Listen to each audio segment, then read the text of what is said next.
Kalau sebelum pelarasan, maksudnya awak nampak kat sini tahun 31 Disember 2016. Debit dan kredit imbang 62743 dan 62743. Maksudnya yang ini sebelum pelarasan. Okay, faham Okay. Kalau awak dah buat pelarasan, maksudnya awak kena baca maklumat tambahan ni dan awak kena kira lah. Contoh, kalau dekat sini contoh 17, dia bagi perniagaan Hamizah 31 Disember imbangan duga 2016. Okey.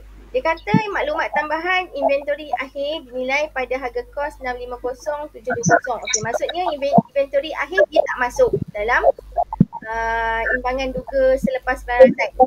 Okey, so yang ni selepas pelarasan dah sebelah kanan ni. Okay, kalau awak nampak kat sini tak ada langsung inventory akhir. Tak ada langsung.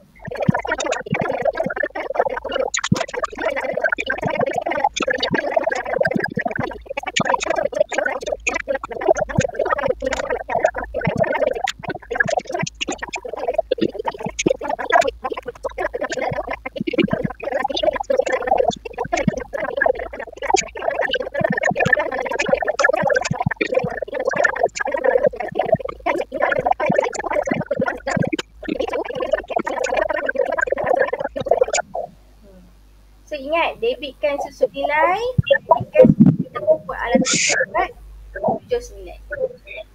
Jadi lepas tu bila awak dah buat habis kira untuk imbangan maklumat tambahan ni, jadi baru kira imbang tak awak punya imbangan duga ni yang selepas pelarasan. So bila kira nampak imbang 67315 secara debit dan 67315 secara kredit. So bila dah imbang maksudnya betul lah awak punya imbangan duga. So awak boleh terus buat apa dan PKP.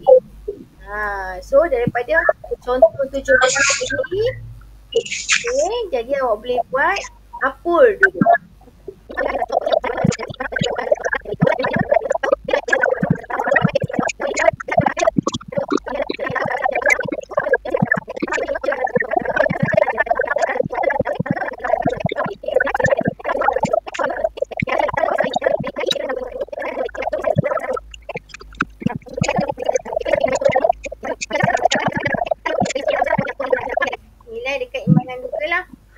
Dapat 1748, lepas tu tambah dengan liability bukan semasa pinjaman 6,000. So dapat 2346. Boleh? Okey. Right. Alhamdulillah. Saya rasa awak dah faham. Jadi kalau awak dah faham, kita boleh cuba untuk buat soalan.